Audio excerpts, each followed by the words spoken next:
प्रिय बच्चों, आज हम लोग सूरदास जी के पद का अध्ययन करेंगे। सूरदास जी के पद अविगति गति कछु कहत न आवे, इस पद का अध्ययन करेंगे।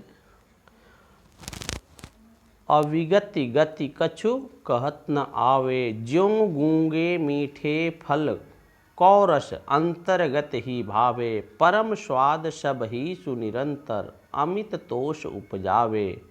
मन बानी को अगम अगोचर, सो जाने जो पावे, रूप रेख गुण जाति जुगत बिनु निरालंब कित धावे। सब विधि अगम विचार हिताते, सूर सगुन पद गावे। इसकी व्याख्या से पहले इसके शब्द और अर्थ को जान लेते हैं।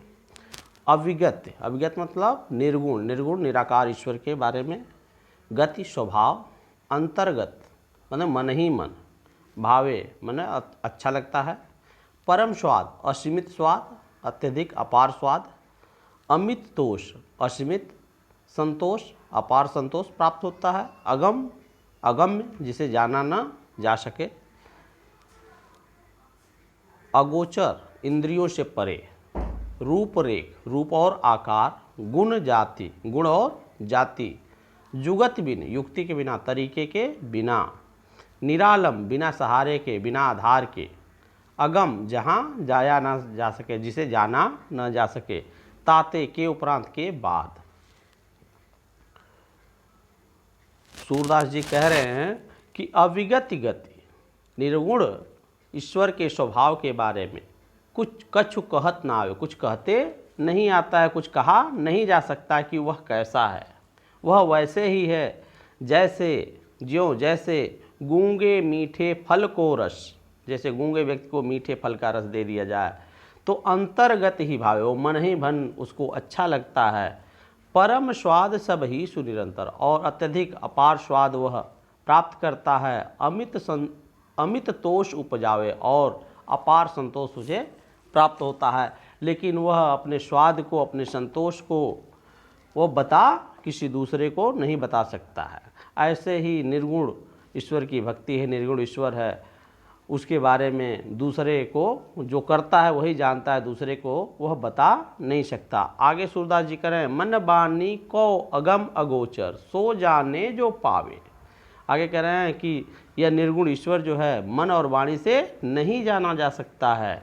अगोचर है, इंद्रियों से परे है, इंद्रियों से भी उस निर्गुण ईश्वर को नहीं जाना जा सकता है। सो जाने जो पावे, जो पावे सो जाने, अर्थात जो पाता है, जो निर्गुण की भक्ति करता है वही उसे जानता है, दूसरे को वह बता नहीं सकता।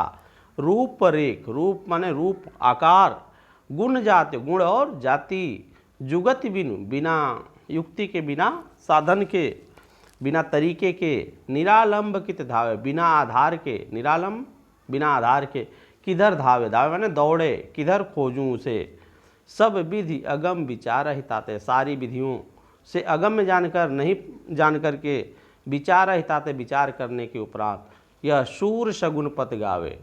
सूरदास जी सगुण अर्थात कृष्ण के पद गा रहे हैं।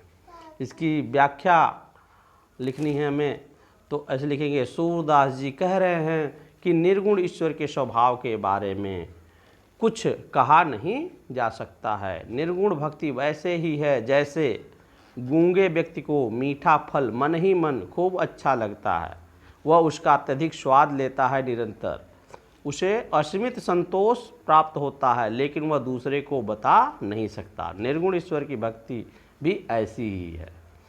जो निर्गुण भक्ति करता है वही उसे जानता है, असीम आनंद और संतोष प्राप्त करता है, परंतु दूसरे को बता नहीं पाता है। निर्गुण भक्ति को मन और वाणी से जाना नहीं जा सकता है, वह इंद्रियों से परे है। वह निर्गुण भक्ति को वही जानता है जो उसे प्राप्त करता है। और आगे सूरदास जी कहते हैं कि ऐसा निर्गुण ईश्वर जिसका कोई रूप रंग आकार गुण जाति नहीं है, जिसका कोई आधार ही नहीं है, उसे मैं कहाँ ढूंढूं। मैंने सारी युक्ति लगाई, सारी विधि युक्तियों से निर्गुण को नहीं जान सका, इसलिए सगुण ईश्वर कृष्ण के पदों का गान करता हूँ।